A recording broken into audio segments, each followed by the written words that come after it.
Hello, I'm Dr. Gloria Horsley. And I'm her daughter, Dr. Heidi Horsley. Heidi and I want to welcome you to Open to Hope Conversations, the podcast. We believe that the greatest gift you can give yourself after a loss is hope, using this moment to connect with others who have not only survived but thrived. So let's get started.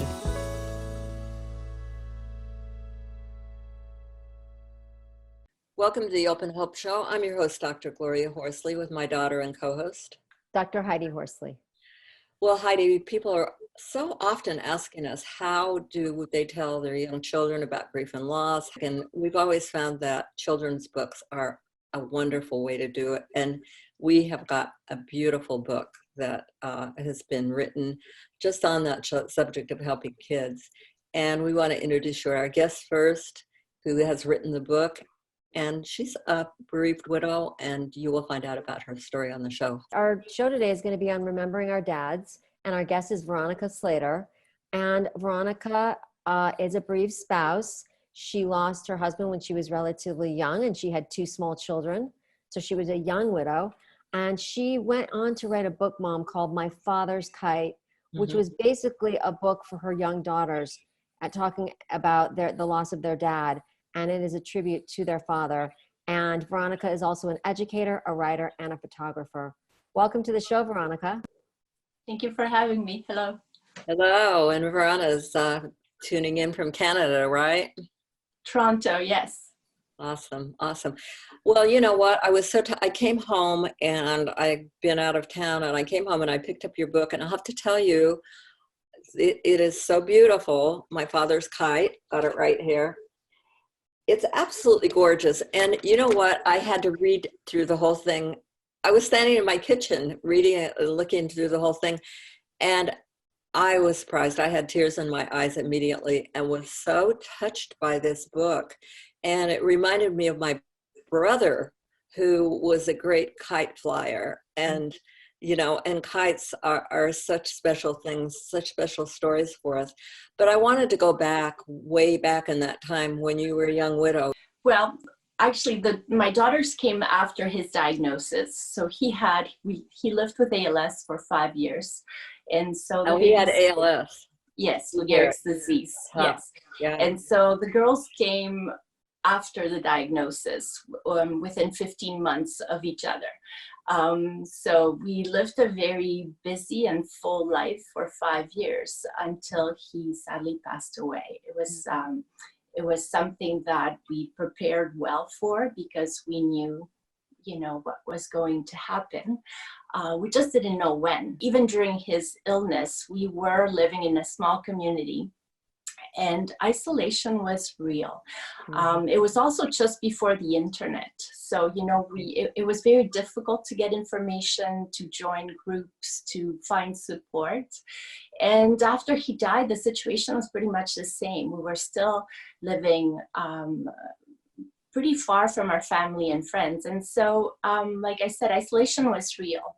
And I felt this tremendous responsibility to make sure that my daughters would be okay. And also I felt the responsibility to be okay myself, because I didn't want my kids to, feel that they had lost their dad to ALS and then lost their mom to her own grief.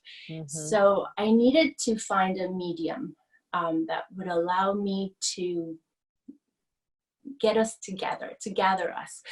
And a medium ended up being the story that would remind us of, the deep bond that we shared, this connection that we had to each other, and also the love that we have in our family. And so that's how the story came to me. And it was important for me to write about traditions because it's such a good way of honoring the people that pass, right? And keep them present by doing these things that we do so naturally as a family. So this is exactly 20 years ago this year since his passing. So you see how long it's taken me. Yeah. We make ourselves all these promises and we think that we have it all figured out. And, we're never going to fall in love and we're never going to get remarried because it's just too difficult and it's just too hard. And sure enough, the complete opposite happened very quickly.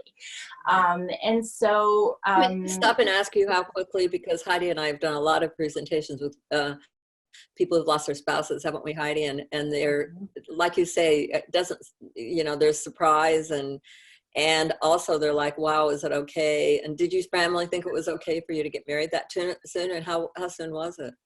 I was remarried within 2 years, pretty much.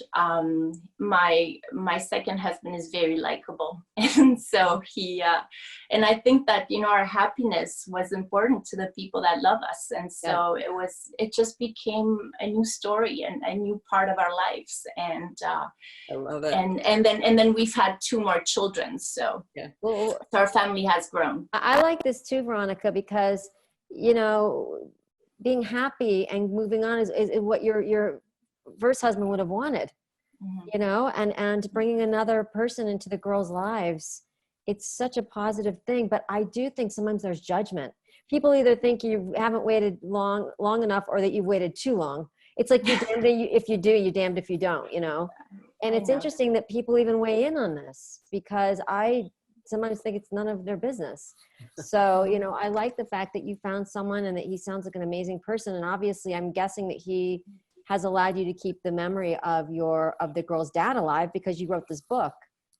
Well, and this is also another super interesting aspect, is that he has been the driving force in getting this book out.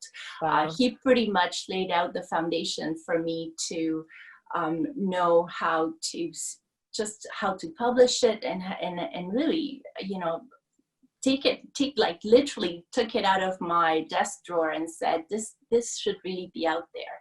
And there are ways now that you can remain in control and you can do what you want with it. And so he showed me the way. So I'm very grateful for that. You know what? When you say he took it out of my desk drawer, that's such a great visual. And I'm thinking he took it out of your heart. And put it out there for the world. So sweet. Well, and our the second spouse, marries into, in my case, a family of 3, the 3 girls, and my loss and my grief, as well as the girls, it's very much a part of his own life now, and it's very much a part of our own family life. So I think this is one way to move forward. It's certainly been a very healing way of moving forward. What would you say to women, to people out there, men or women, that have lost their spouses and are raising young children? What helped your girls? I think what helped my girls was to have a parent that was open. And I'm not saying that I was perfect. I am far from being perfect. But I was trying to remain close as much as I could, and even as I moved forward, which is which feels so selfish in a way, except that as I moved forward, they also moved forward. So they got to do things they had never done before, because ALS is a very difficult disease physically to live with. So we were very much confined to our home, and even going for a walk presented challenges, because not all sidewalks in the suburbs are accessible. So can you imagine going from that to all this freedom and this new person that looked after them and loved them deeply, and traveling and discovering his family that also brought them into their home and into their hearts. It was healing for all of us. Well, and I like that you said that you felt early on, you said this earlier, that you needed to take care of yourself. Because I'm a bereaved sibling, and I've often said that one of the best gifts my mother gave me, and she didn't realize she was giving it to me, was that after my brother died, several weeks after, she started running again. And that was really important to me, because I had lost my brother and I was terrified I was going to lose somebody else in the family. So what a gift to give your girls, that you took care of yourself. I was very resistant to embarking in anything serious after my first husband died, because for the reasons I mentioned before, there was this terrible fear of not even having my heart broken. It was more like, what if he gets sick? What if he dies too? They're just really difficult things to carry. It takes a long time to trust life again. Yeah.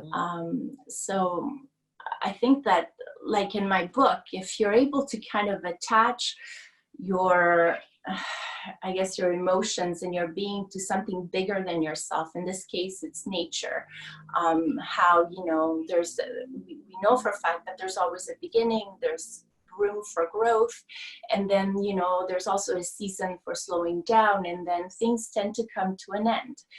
But if we hang on to this idea that things run in cycles, we know that even difficult things will end. And so through the seasons in the book, that's kind of what I explore, is that, even when things get really, really difficult, there is hope of a new beginning. And even difficult circles, sometimes, or actually always, leave us with something learned, something beautiful, even if it's hard. And the art in the book showing those seasons is absolutely phenomenal. The artist did a fabulous job. What is her name? Her name is Valentina Migliori, and interestingly, she's Italian. So we worked through the internet.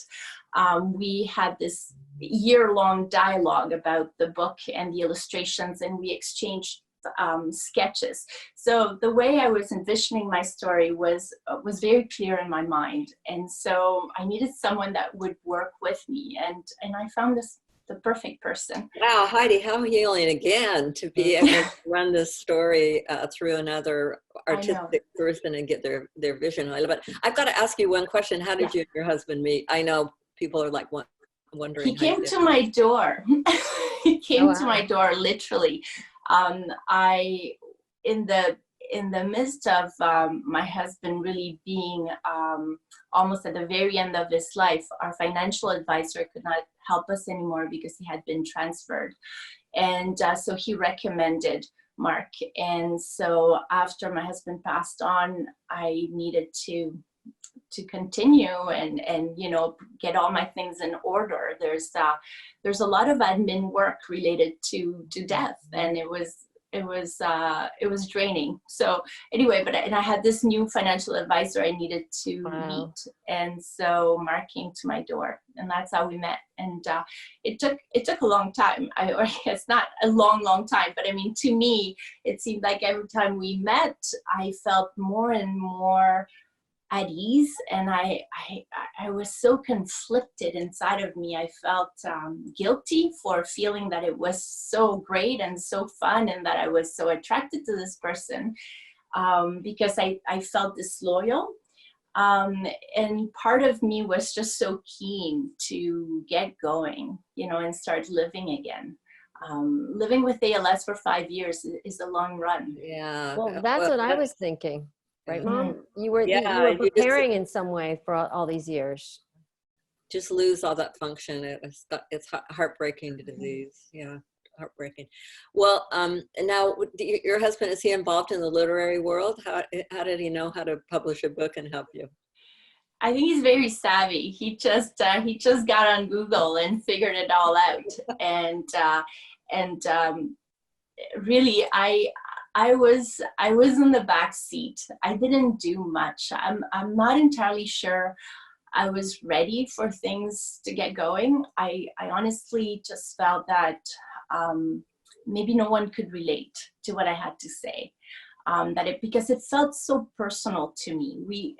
Flying the kite, by the way, was not a family tradition of ours, though my father had made a kite for my sister and I, but it just so happened that one of our last outings as a family was to fly a kite with our girls. Yeah. And so I have the most beautiful pictures of that outing, and I thought, that might be a really good way of bringing a tradition that is tangible, and that people, that the girls will remember, because they were also, almost as old as they would ever be while knowing their dads.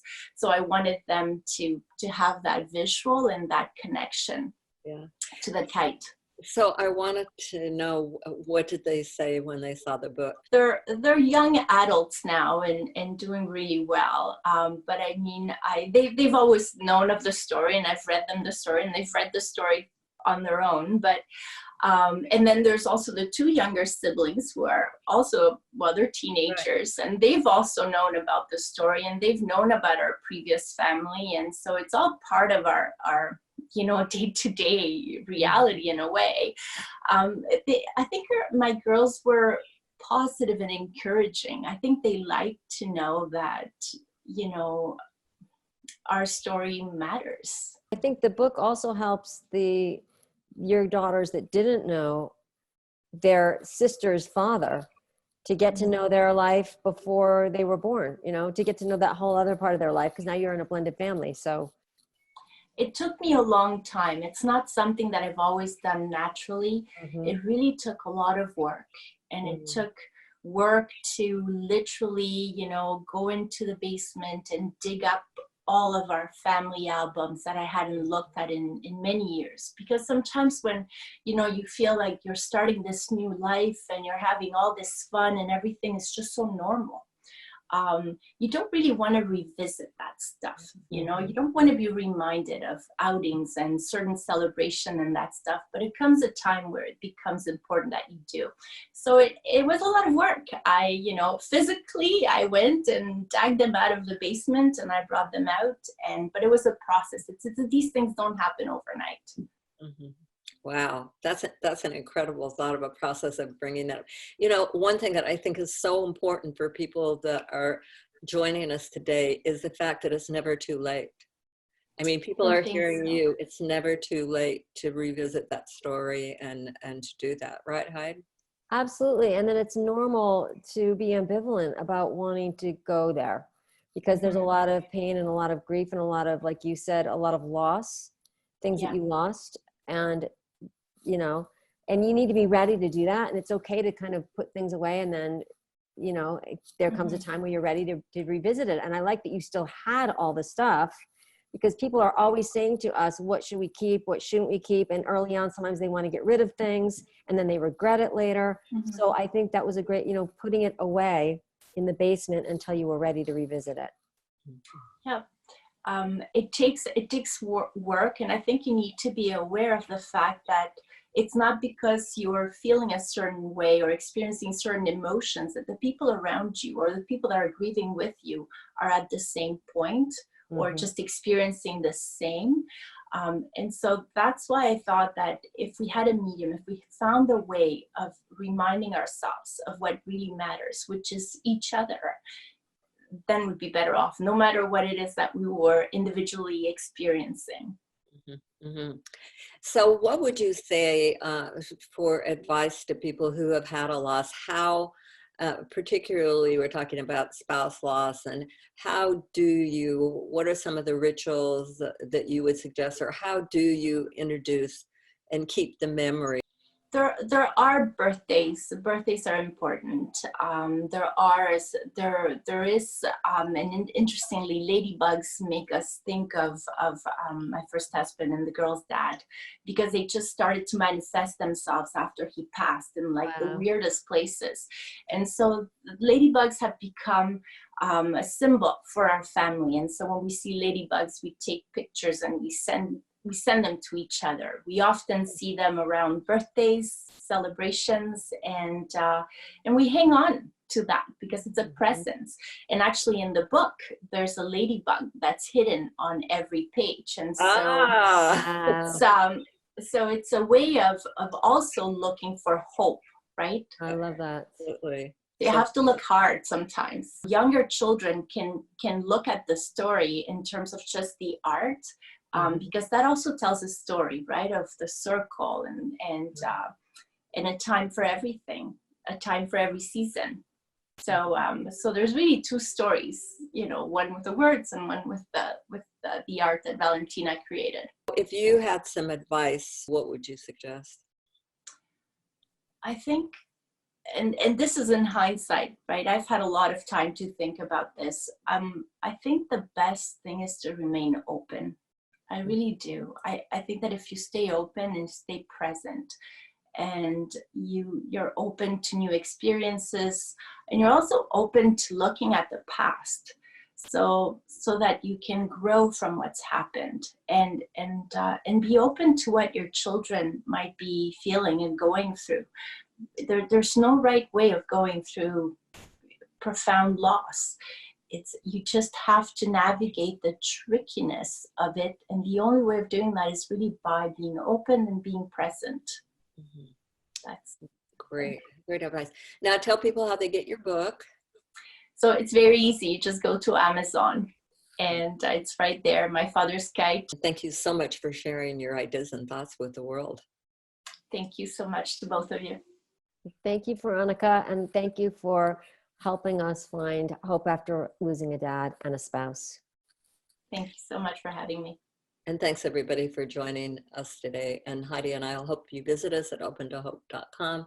And we always want to remind you that if you've lost hope, please lean on ours until you find your own, and God bless. I'm Dr. Heidi Horsley. You have been listening to Open to Hope, the podcast. You can follow Open to Hope on Facebook, Instagram, and Twitter. To learn more, visit us at opentohope.com and go to Apple Podcasts to subscribe. I'm Dr. Gloria Horsley. Join us again next week for another Open to Hope conversation, where we invite you to lean on our hope until you find your own.